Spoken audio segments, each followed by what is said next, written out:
Nah, bersama kita sudah ada Dr. Yuli Suciati, dokter SPKFR, itu dokter kedokteran fisik dan rehabilitasi. Nah, selamat siang, Dok. Selamat siang, dokter. Siang, ini kan banyak orang nih banyak menyalahkan, katanya, kurang tidur, bikin rematik. Ya tadi Pak Solihin tadi barusan ya. Tapi yang paling sering ini katanya kalau misalnya mandi malam tuh bikin rematik. Nah, itu juga tuh. Itu mitos atau fakta tuh, Dok? Kalau mandi malamnya yang menyebabkan rematik itu mitos. Tapi kalau misalkan penderita rematik, kita sudah punya sakit sendi rematik, kemudian kita mandi malam, itu betul bisa bikin tambah sakit sendinya. Karena kalau kita mandi air dingin itu kan dingin ya, di sendi itu ada kapsul sendi itu ada reseptor nyerinya, Dok. Jadi itu akan mengkerut, jadi itu membuat nyeri. Jadi tambah sakit kalau mandi malam. Yang sudah rematik ya. Gitu. Tapi berarti kalau misalnya belum kena rematik mau mandi malam itu masih nggak apa-apa ya, Dok ya? Nggak apa-apa sih, gitu. Nggak ada hubungannya. Batasan waktu nggak sih? Sebenarnya kan orang bilang mandi malam tuh seberapa mandi malamnya maksudnya? Iya, jam berapa tuh, Dok? Itu di literatur sebenarnya nggak ada di rumah malam ya. Jadi kalau tengah malam jam 2 malam, jam 2 pagi gitu nggak apa-apa, Dok? Mandi dini hari ya. Ya. Itu kayaknya mandi pakai kembang mungkin. Oke. Nah ini katanya orang rasa sakit pada sendi itu tanda penyakit rematik. Ya, mitos atau fakta? Oke.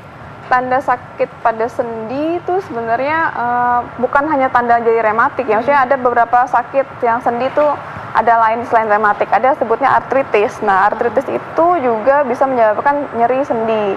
Jadi tidak semua nyeri rematik itu sakitnya pada sendi, walaupun sebagian besar memang nyerinya pada sendi. Gitu. Jadi ada artritis, ada rematik. Nah, ini gimana untuk dibedakannya, Dok? Mungkin masyarakat perlu tahu apa sih sebenarnya yang disebut rematik ini? Kalau rematik itu kan sebenarnya rematik itu penyakitnya sistemik ya, seluruh tubuh kenanya gitu. Kemudian pada seluruh bagian tubuh, tapi dia tergantung organ-organ mana yang mau terkena. Walaupun paling banyak itu sendi. Nah, kalau artritis itu dia khusus menyerang sendi saja, pada sendi-sendi yang ada kapsulnya kayak gitu. Nah, sendinya nih yang mana aja nih, Dok, biasanya yang paling sering ya?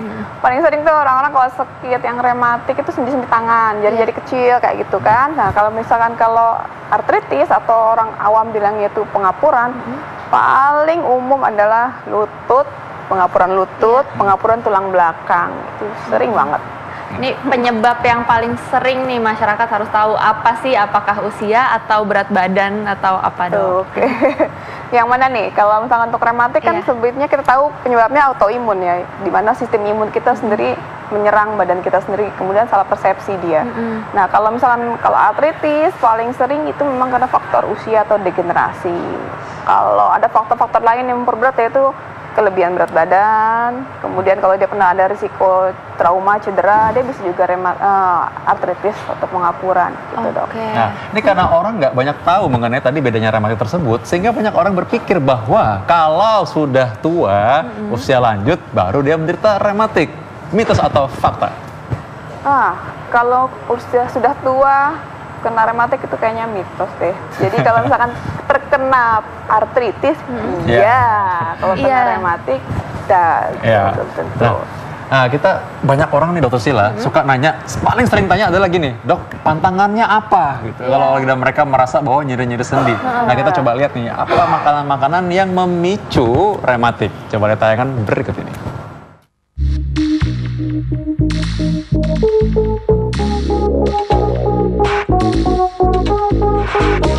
Pemirsa Ayo Hidup Sehat, tentunya Anda cukup sering mendengar keluhan tentang rematik, bukan? Rasa sakit dan nyeri yang menyerang sendi dan juga struktur jaringan di sekitarnya ini dapat diderita oleh banyak orang.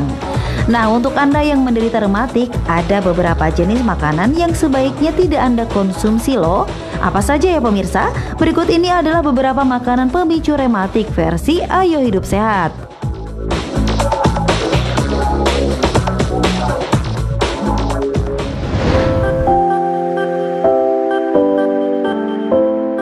Siapa sangka salah satu makanan yang dilarang adalah tomat. Tomat ternyata mengandung zat yang juga banyak terkandung dalam makanan tinggi purin, yaitu glutamat. Glutamat bisa menyebabkan gejala artritis atau peradangan dan pembengkakan pada sendi, serta mampu membuat gerakan tubuh menjadi sulit dan menyakitkan.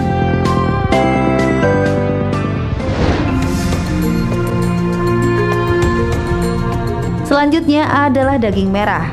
Bagi Anda para penderita rematik sangat dianjurkan untuk mengurangi konsumsi daging merah karena mengandung fosfor. Perlu diketahui bahwa semakin banyak fosfor dalam tubuh, maka akan semakin banyak pula kalsium yang hilang dari tulang Anda. Daging juga memiliki kalori yang tinggi dan dikhawatirkan akan menaikkan resiko gejala rheumatoid arthritis atau pembengkakan sendi. Susu rupanya juga patut dihindari jika Anda menderita penyakit rematik. Konsumsi susu perlu dikurangi karena susu mengandung purin, yaitu sejenis zat yang mampu berkontribusi dalam menaikkan jumlah asam urat dalam tubuh.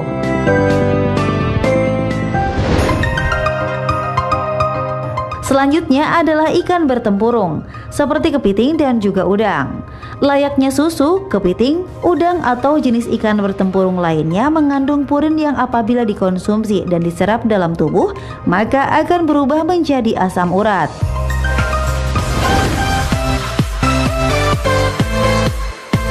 Makanan pemicu rematik terakhir adalah gula. Penderita rematik disarankan untuk mengurangi makanan dan minuman manis karena hal tersebut dapat memperburuk nyeri sendi. Selain itu, konsumsi gula berlebihan juga mampu menaikkan berat badan dan secara langsung akan memberi tekanan lebih pada sendi Anda.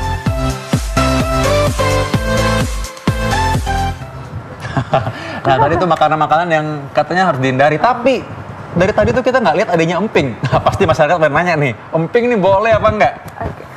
Emping itu sebenarnya kaitannya bukan hanya rematik ya, dia emping itu kaitan langsungnya ke asam urat ya, asam urat. Jadi, nah asam urat itu kalau kita tinggi asam urat di badan kita juga bikin sakit sendi juga, seperti itu. Jadi dibilangnya gout arthritis kan, gitu seperti itu. Nah kalau gout arthritis itu nyeri sendinya di sendi yang mana nih dok? Ya sendi-sendinya juga sendi-sendinya jauh, misalkan kayak di siku, kemudian kayak di ankle. Nah itu nyerinya di seperti itu. Kadang-kadang sendi-sendi tertentu yang kena itu hampir mirip-mirip yang kenanya gitu, antara rematik, artritis, gout, seperti itu. Ini terakhir nih dok, tips-tips mungkin untuk masyarakat yang misalnya mau menghindari penyakit rematik ataupun yang sudah terkena penyakit rematik, apa solusinya dok? Kalau saat sebelum terkena penyakit rematik, saran saya sih tetap minum suplemen yang untuk kesehatan sendi itu boleh tuh, seperti apa ya, glukosamin, kondroitin, MSM, sulfat tuh boleh, seperti itu. Kemudian rajin melakukan latihan-latihan peregangan tubuh. Kemudian kalau yang sudah terkena rematik pada saat lagi nyeri sendi, jangan dipanasin. Jangan dipanasin. Jangan, biasanya kadang-kadang kan mereka kalau nyeri sendi tuh maunya dicelupin air anget, dikasih air anget biar enak, atau dikasih yang panas-panas. Padahal kalau saat lagi nyeri banget, harusnya kita kompres es dan istirahat. Untuk meredakan peradangannya malah pakai es ya dokter. Nah, ada nggak gerakan tertentu mungkin yang bisa meredakan nyerinya? Sebenarnya kalau saat lagi nyeri itu kita istirahat. Ya, di istirahat fokusnya gitu. Pada saat nyerinya berkurang baru kita mulai melakukan gerakan-gerakan sendi normal. Nah, baik. Nah, ada satu lagi nih, pasien suka nanya nih, kalau tadi udah nanya makanan yang dipantangin apa, mereka sekarang nanya makanan apa yang mungkin bisa meredakan rematik. Tapi nanti saat lagi kita lihat setelah ini. Makasih dok.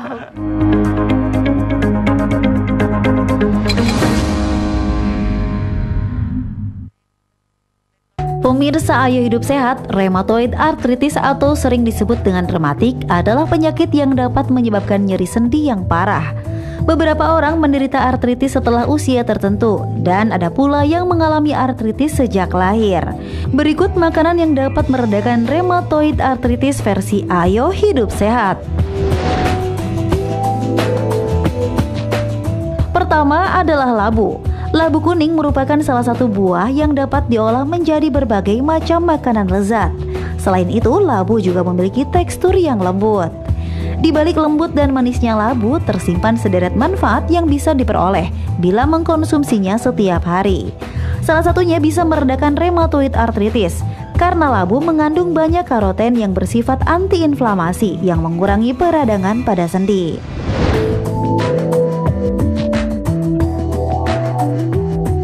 Selanjutnya ialah ikan. Hewan yang hidup di air ini banyak dikonsumsi oleh masyarakat khususnya di Indonesia.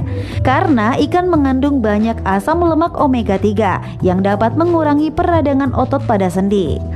Selain dapat mengurangi peradangan pada otot, lemak omega 3 yang terdapat pada ikan juga dapat menghentikan produksi enzim yang menggerogoti jaringan tulang rawan pada tubuh.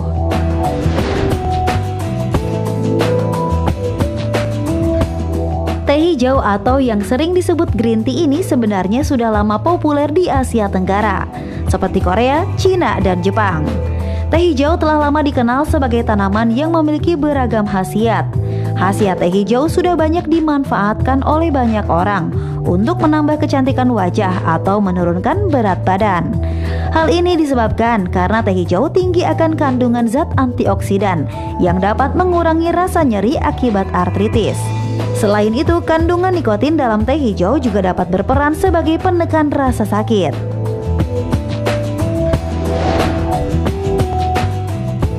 Jeruk merupakan buah sitrus. Kandungan fitokemikal pada jeruk dapat mencegah beberapa penyakit kanker. Jeruk juga banyak mengandung kolagen yang baik untuk kesehatan tulang. Selain itu, jeruk juga memiliki banyak kandungan vitamin C yang dapat membuat tulang menjadi sehat, serta antioksidan yang meningkatkan sistem kekebalan tubuh. Dr. Sila dan Dr. Yuli ini lumayan juga sih sebenarnya, bukan yang nggak enak lah gitu, enak-enak semua nih sebenarnya. Tapi emang ingat bahwa memang kita tetap aja, terutama pada penderita RA atau rheumatoid arthritis itu ingat untuk selalu deteksi dini komplikasi-komplikasi yang lain, karena itu lebih bahaya, Dok ya. Iya betul. Deteksi dininya. Iya, deteksi dini yang penting.